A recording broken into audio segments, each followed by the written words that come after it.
Vishnupadaya Krishna Prasthaya Bhutale Srimati Siddhaswarupananda Paramahamsa Iti Namine Vishnupadaya Krishna Prasthaya Bhutale Srimati Siddhaswarupananda Paramahamsa Iti Namine Nama Vishnupadaya Krishna Prasthaya Bhutale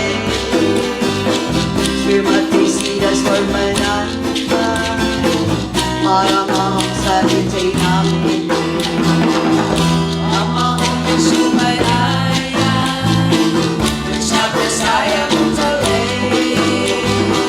Srimati Siddhaswarupananda Paramahamsa Iti Namine Jaya Jaya Gurudev Jaya Jaya Gurudev Jaya Jaya Gurudev Jaya Jaya Gurudev Jaya Jaya Gurudev Jaya Jaya Gurudev Jaya Jaya Gurudev Jaya Jaya Gurudev Jaya Jaya Srila Prabhupada Jaya Jaya Srila Prabhupada Jaya Jaya Srila Prabhupada Jaya Jaya Srila Prabhupada Jaya Jaya Srila Prabhupada Jaya Jaya Srila Prabhupada Jaya Jaya Srila Prabhupada Jaya Jaya Srila Prabhupada Shri Krishna Chaitanya Radha Krishna Nae Anya Shri Krishna Chaitanya Radha Krishna Nae Anya Shri Krishna Chaitanya Radha Krishna Nae Anya Shri Krishna Chaitanya Radha Krishna Nae Anya Bhaja Shri Krishna Chaitanya Prabhu Nityananda Shri Advaita Gadadhara Sri Vasari Gaur Bhakta-vrinda Bhaja Shri Krishna Chaitanya Prabhu Nityananda Shri Advaita Gadadhara Sri Vasari Gaur Bhakta-vrinda Gopala Govinda Rama Madana Mohana Gopala Govinda Rama Madana Mohana Gopala Govinda Rama Madana Mohana Gopala Govinda Rama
Okay, so here we are again in this morning program of Healing Chants. And us, Madana Mohana Academy, I'm given again this opportunity to read and, and explain or discuss a little with what I've understood from our teacher, our spiritual master, Srila Prabhupada, the meaning of the preface of the teachings of Lord Chaitanya. So I don't think I'm the best person to do this, but since I'm given this opportunity to read and discuss, so I'll try my best to deliver this. Okay. So preface of the teachings of Lord Chaitanya.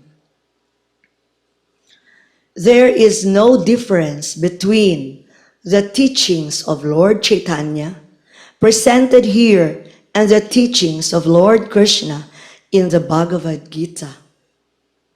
The teaching of Lord Chaitanya is a practical demonstration of the teaching of Lord Krishna. In the Bhagavad Gita, the last word of the Lord is that everyone should surrender unto Him. So when we say surrender, it means it's to give up what you have to someone you believe is fit for your surrender. And that's none other than God Himself, Lord Krishna. So in Bhagavad Gita, chapter 18, verse 62, it stated that surrender, Krishna says, surrender exclusively unto Him with your whole being, O Bharat. By His grace, you will attain perfect peace and eternal abode. So it's stated here that exclusively, meaning you just don't surrender to anyone, but to God only. Your whole being, your mind, your heart, everything should surrender to Him. Just like before we start our classes here at Madana Mohana Academy, we always pray this, in the name of your good Son, Jesus, we humbly offer our lessons and activity today. Help us learn to love you with all our heart, mind, and whole being. So it is a kind of surrender. Although in the beginning, we don't feel that way, but through constant practice, that's why we need to always, to regularly say surrender, so that it becomes spontaneous. And also in Bhagavad Gita 1866, chapter 1866, it's stated there, Krishna states that abandon all varieties of religion and just surrender unto me. I shall deliver you from all sinful reactions. Do not fear. This is a very big promise of our Lord, that when we surrender unto Him, that is by abandoning all varieties of religion. What do you mean by all varieties of religion? Meaning all the things that we think will give us happiness, all the offers in this world that will give us alleviation from miseries. You abandon that. You surrender that. And just think and be focused on Him. And He said, I shall deliver you from all your sinful reactions. So people think that I'm not qualified to pass on the teachings of God because I'm very sinful. So regardless of you're sinful or not, our duty is to put our mind and heart and be fixed in the Lord, and He will deliver us from all sinful reactions. And we should not fear. Okay? Lord Krishna, and that he will take immediate charge of such a surrendered soul. So if we are that surrendered, immediately Krishna will take charge of us. The Lord, the Supreme Personality of Godhead, is already in charge of the maintenance of this creation by his plenary expansion as Kirodakashayi Vishnu. But such maintenance by the Lord is not specific. When therefore the Lord takes charge, it means that he takes particular charge of a pure devotee. A pure devotee is a soul ever surrendered to the Lord, like a child to his parents or an animal to its master. So we can immediately relate to this, especially those parents who have children, how our children are so surrendered to us. Even those at times they are jerk, they are stubborn, they are swell-headed, but time comes that they really come back and surrender to us like, Mom, I should listen to you. After all the predicaments that we face in this world, we are here to listen to you. Okay. And also to an animal to its master. When the master chastises the dog, chastises with a stick, it's like that. And then the dog is like, immediately the tail goes down and it's like, oh, please have pity on me. So if we are in that stage to our dear Lord, then immediately he takes charge of us.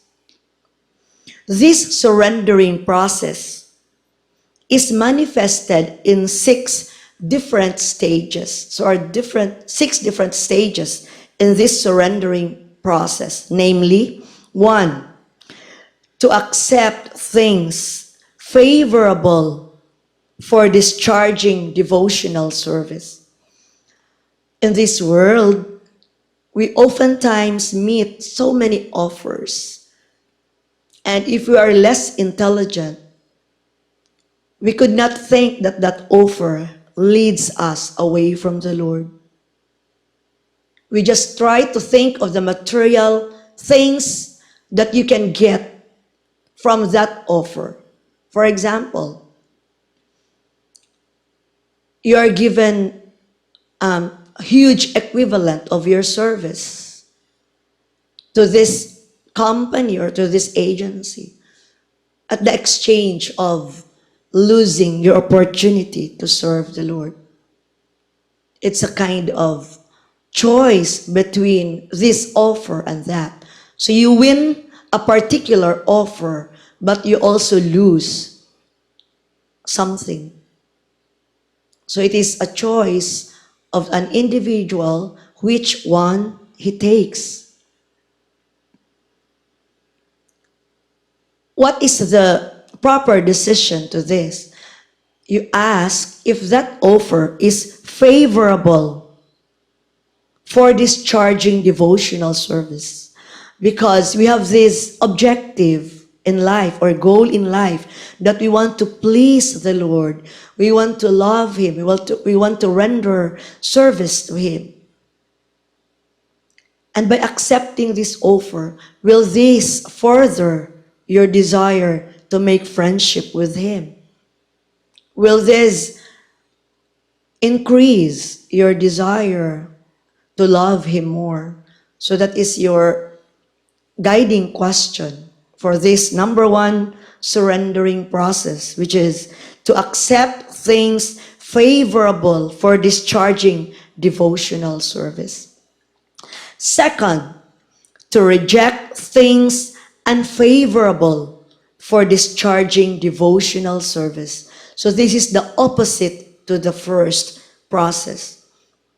To reject things unfavorable. So after weighing the offer to you, after weighing And when you can conclude that that gives you unfavorable condition or state, that when you accept that, it is not favorable for your discharge of devotional service. Meaning, you could hardly render service to the Lord because you're so occupied by that work, for example. Like every day, we do service to the Lord, even menial service, just like offering Guru Puj, offering Artik, hearing lecture. These are simple things, but very, very essential in our practice of devotional service, because it is through this that we can develop our affection to Lord Krishna or to God. So when you think that that offer or that work is not favorable to your discharge of service, then that is not surrender. Third, to believe firmly that the Lord will protect his devotee always. So it is really stated here, always, not partially, not just when there is a need, but always. To believe firmly that the Lord will protect his devotees. So this is faith. Your faith to the Lord, that when you surrender unto him, you will have his full protection. But the devotee of the Lord does not serve him because he knows he gets protection. He doesn't mind that actually. But he knows that when he serves the Lord, when he offers work to the Lord, he knows that Lord is very pleased. And automatically, protection is there. Okay. So just like an instance here at Madana, I can remember that when there was this typhoon, I don't know, I forgot the name of the typhoon. We didn't know that there was typhoon during that time, so we just had Arctic here, and you know, when it's Arctic here, it's so lively, and kids keep dancing and singing the names of Krishna, and the rain poured heavily. And so we learned that there's typhoon, and we were advised to stay at home. But since kids were already here at the school, we just stayed put in the temple and we just continued to chant. And after that, we were just waiting for the rain to stop. And when we took a look outside of the school, we saw that big trees were uprooted. And there were so many houses that were trampled by the typhoon. So that means that while we were doing Artik at the temple, we got protection from the Lord. Because if we went home, we don't know, maybe we would be hit by the trees that were uprooted. So the protection is there, even if we're just in the stage of practicing devotional service. We're not really pure devotees of Krishna, but you can already feel the protection of Krishna, of God. That is number 3. And 4, to feel exclusively dependent on the mercy of the Lord. So you have this feeling that you depend on the mercy of the Lord exclusively. So you don't worry a lot. The moment you wake up, you think, oh, where do we get money to buy food? Where do we get money to pay fare in coming to Madana? The teachers are here. They're so worried that they have nothing to spend for their daily upkeep. So this surrendering process, this 4th surrendering is to feel exclusively dependent on the mercy of the Lord. So when it is for His pleasure, it is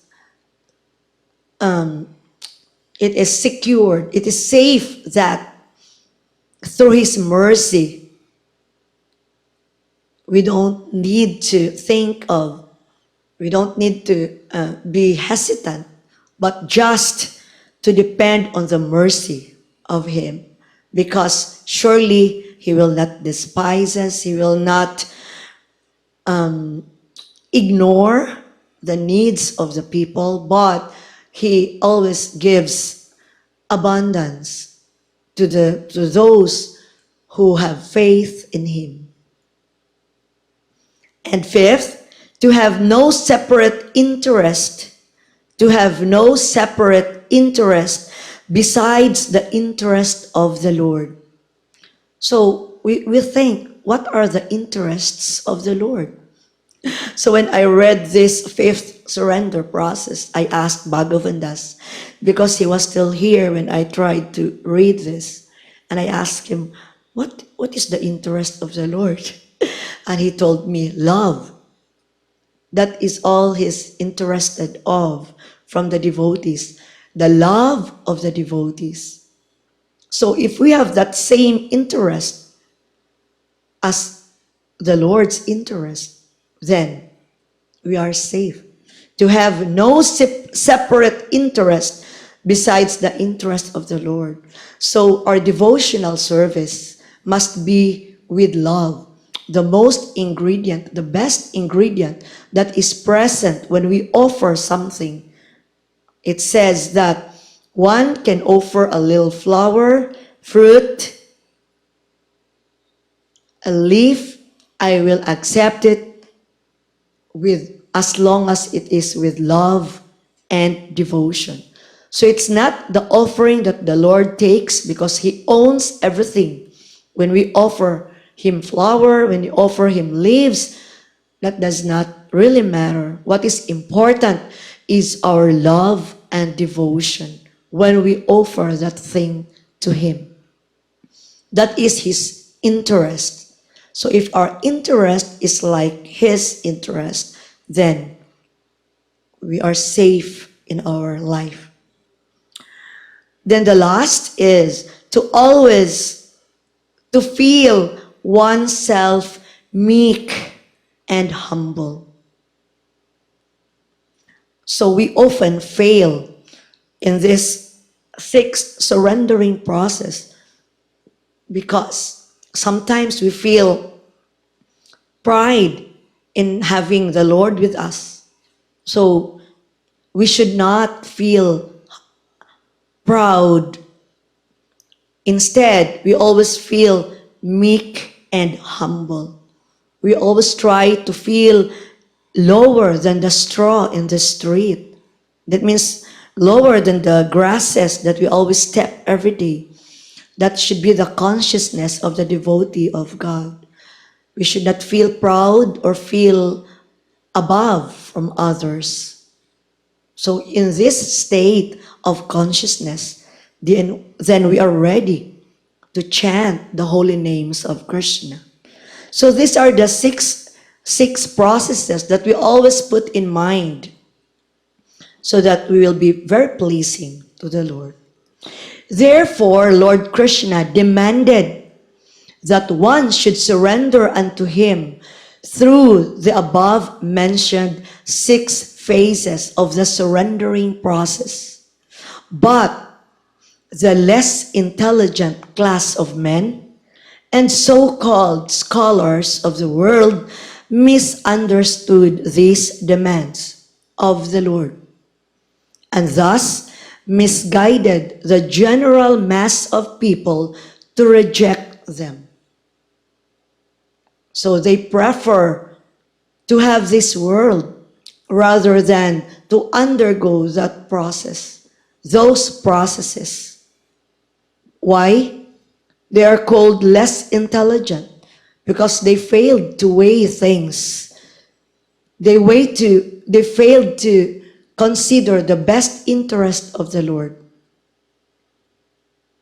In Bhagavad Gita, at the end of the 9th chapter, the Lord directly orders one to always think of Him, become His devotee, worship Him only, offer obeisances unto Him only, and by doing so, one is sure to come to Him in His transcendental abode. That is very clear. So it's in Bhagavad Gita, chapter 9, verse 34. Lord Krishna says, always think of me, be devoted to me, worship me, and offer obeisances to me. Having dedicated your mind and body to me, you will certainly come to me. So there's no need for me to elaborate that because that's very self-explanatory. So mind and heart should be focused on the Lord, and we should not fear. The Mayavadi impersonalist philosophers do not accept that the last word in the matter of understanding the absolute truth is the Supreme Personality of Godhead. If one desires to understand the sun as he is, one faces first of all the sunshine, and then the sun globe. And at last, if one is able to enter into that globe, there is the possibility of seeing face to face the predominating deity of the sun. The Mayavadi philosophers, due to a poor fund of knowledge, cannot go beyond the Brahman effulgence, which is like the sunshine. So they get stuck from the rays of the Brahman effulgence. They were not able to think that who is the source of that effulgence. Just like the sun, you're just stuck in the rays, you appreciate the rays, but you fail to understand that there is the sun that is the source of the sun rays. The Upanishads confirm that one has to penetrate the dazzling effulgence of Brahman, and then one can see the real face of the personality of Godhead. Lord Chaitanya, therefore, teaches us directly that one has to worship Lord Krishna, who appeared as the foster child of the king of Braja. So Lord Chaitanya himself, although he is Krishna, he is advising us directly to worship Lord Krishna, who appeared as the foster child of Nanda Maharaj. He also recommends that the place known as Vrindavan is as good as Lord Krishna, because Lord Krishna, being the absolute truth, the personality of Godhead, there is no difference between his name, quality, form, pastimes, entourage, and the paraphernalia. So when you see all this, his form, the picture, the frame, the deity, his entourage, the panchatattva, the paraphernalia, like this book is a kind of paraphernalia, the deity paraphernalia, the tray that has the all the paraphernalia that we use in offering the Lord Nitai Gaur. There is no difference between those things and the Lord himself. So we are that fortunate because by just holding, seeing, associating with devotees of the Lord, it's already as good as having the Lord himself. Lord Chaitanya also recommended that the mode of worshiping the Lord in the highest perfectional stage is the method of worship conceived by the damsels of Braja. The damsels of Braja, the gopis, simply loved Krishna without any motive for material or spiritual gain. So our stage must be that when we do service to the Lord, it is not for any exchange of material gains. Instead, it is just an offering, a service without expecting anything in return. Although in the beginning we feel that way, that when we do service to the Lord, we expect some kindness from Him, we expect some benediction from Him. But the highest stage is that when you offer something to Him, you don't expect anything in return. Regardless whether there is goodness or whatever things that we receive, then it does not matter. As long as we serve Him, we lovingly serve Him, and that's it.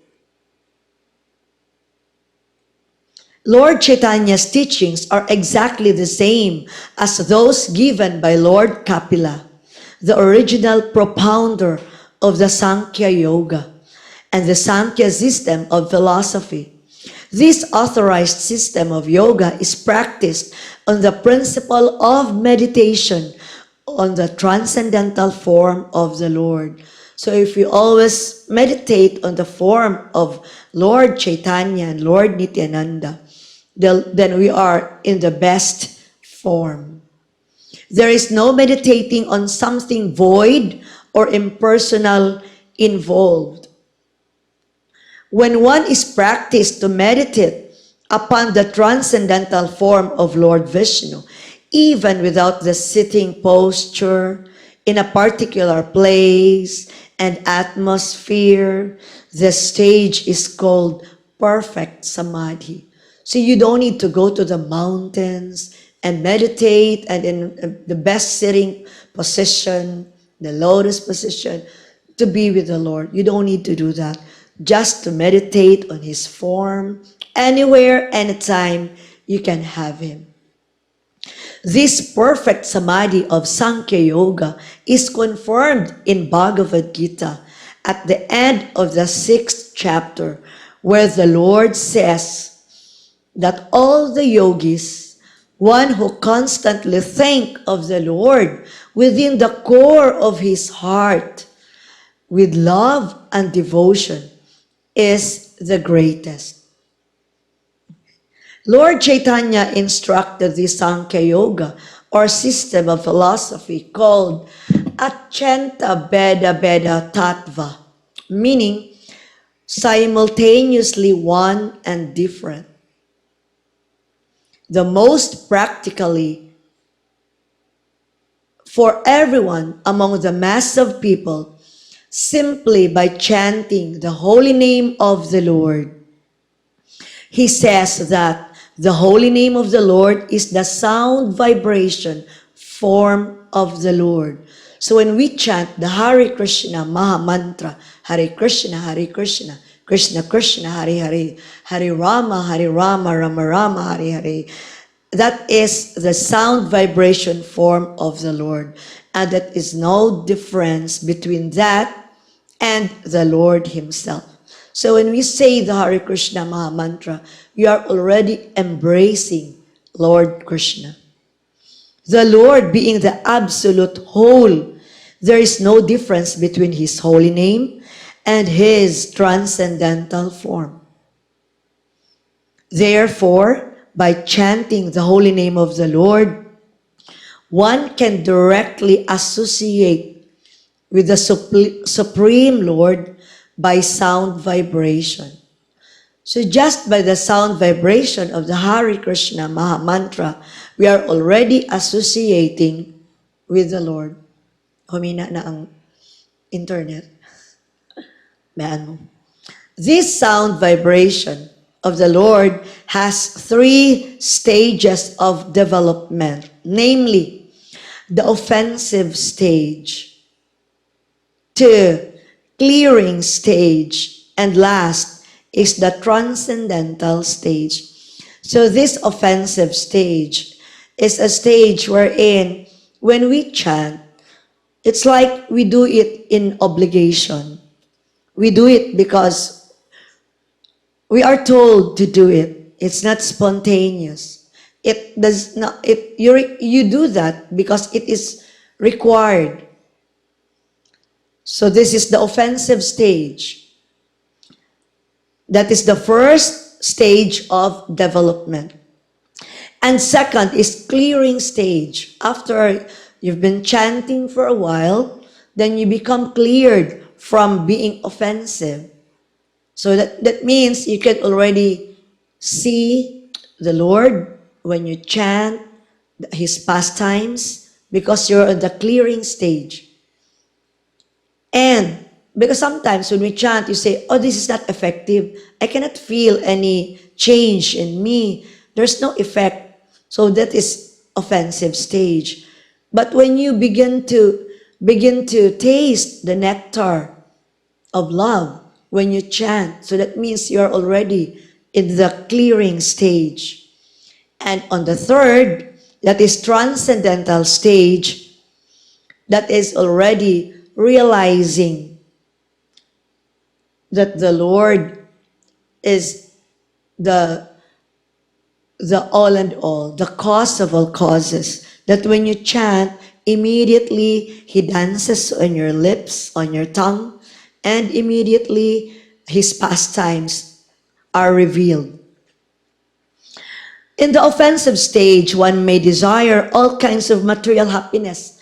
So when you're in that offensive stage, you chant because you like to taste the material happiness or distress as one acts. But in the second stage, which is the clearing, one becomes cleared from all material contamination. But when one is situated on the transcendental stage, one achieves the most covetable perfection. Covetable meaning your most desired, aspired thing of perfection. The stage of loving God.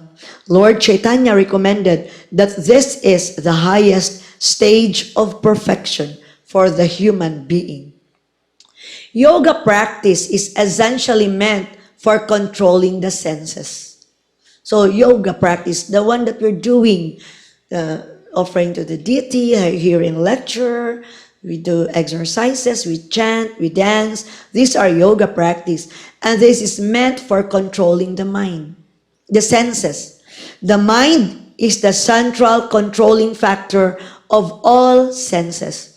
And therefore, one has to practice first controlling the mind by engaging the mind in the matter of Krishna consciousness. So how do you control the mind? You cannot stop your mind from thinking. You cannot stop your mind from analyzing, from dictating you, from speculating, because these are the works of the mind. But you can direct your mind into Krishna consciousness. For example, you always tell your mind, it is time to do arti. It is time to do my japa, my rounds. It is time to hear lecture. Even though our body is lazy to come to the temple to sing and dance the glories of Krishna, but we bring our body, we bring our mind to the realm of chanting because we know very well that that is the best or the transcendental activity of the human being. So I will stop there. There is two pages left, but it is already 8 o'clock and our slot is only up to 8 o'clock, so I have to stop. And we also have some activities after this. We'll be having a seminar with the parents of the Mohanians, and we will be teaching them how to teach their children while they're at home doing the work. So we empower them to become teachers so that they become teachers because their kids are not allowed to come to Madana. So now, please join us with our kirtan, our conclusive kirtan. Haribol, Namaste.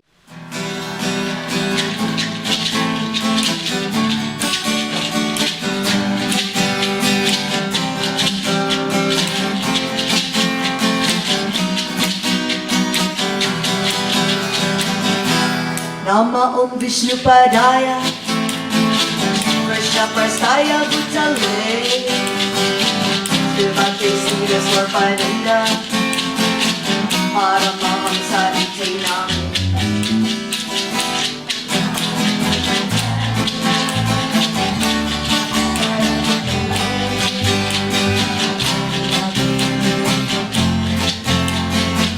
Paramahamsa Chaitanya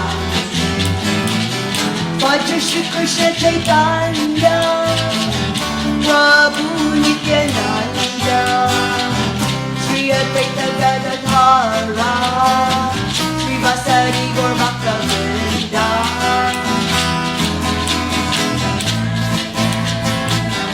Prabhu Nityananda Shri Advaita Gadadhara Shri Vasari Gaur Bhakta-vrinda Gopala Govinda Rama Madana